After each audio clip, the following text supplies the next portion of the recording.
Forrest.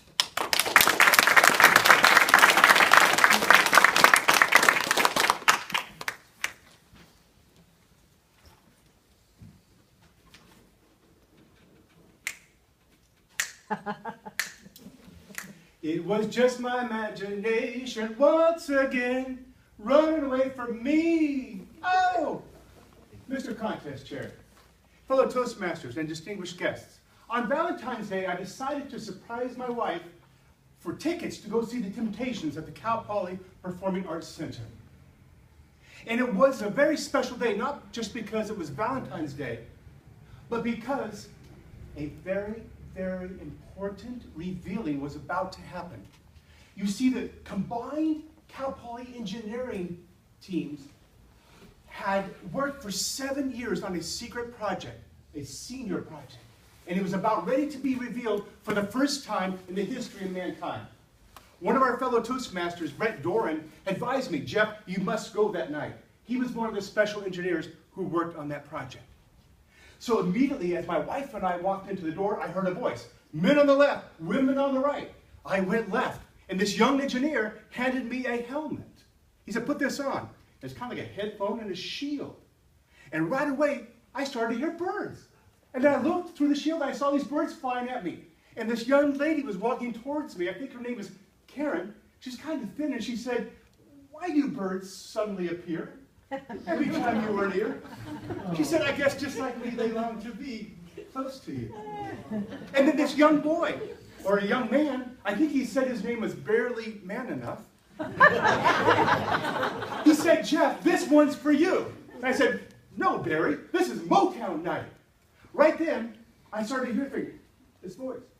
Play that fucking music, white boy! And I looked, and there was the band Wild Cherry right in front of me. And then I realized that all I had to do was think about it, and the act would appear.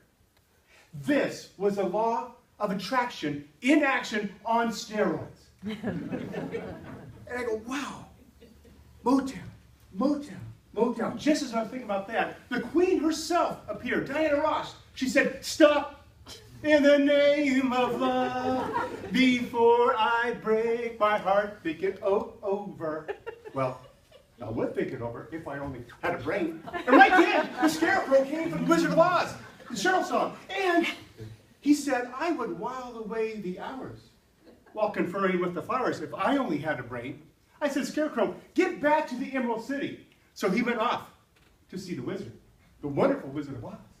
And right then, Diana chimed in again. She said, ain't no mountain high enough, ain't no valley low enough, ain't no river wild enough to keep me from loving you. Then suddenly, this beautiful blonde was walking towards me. She had stunning green eyes, and she had a soft Australian accent, and she asked me, have you never been mellow? Would you like to get physical? Physical? Yeah, let me hear your body talk. She kissed me right on the lips. I felt it. And then I thought, wow, if I could attract and kiss Olivia Newton-John, who would I really want to see? How about Tony Braxton? Boom, and there she was. She was in a sleek, long, white, one-piece jumpsuit. And she started singing to me. Ooh, I get so high when I'm around you, baby. And my heart started going faster, and right then, bam, everything was dark. The music was gone. Tony was gone. And I heard a voice.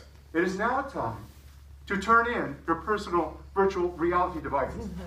Ooh, I wasn't quite done yet. But then I looked at the stage and I saw the Temptations. They came on and they started singing, my girl, my girl, my girl. And I looked at my lovely wife of 37 years who was right next to me, my girl. So I asked her, how was it for you?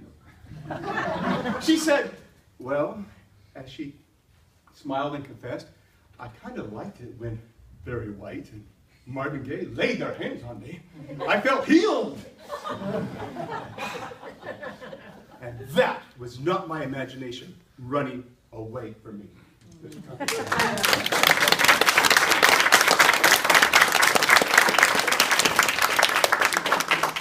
All right, Madam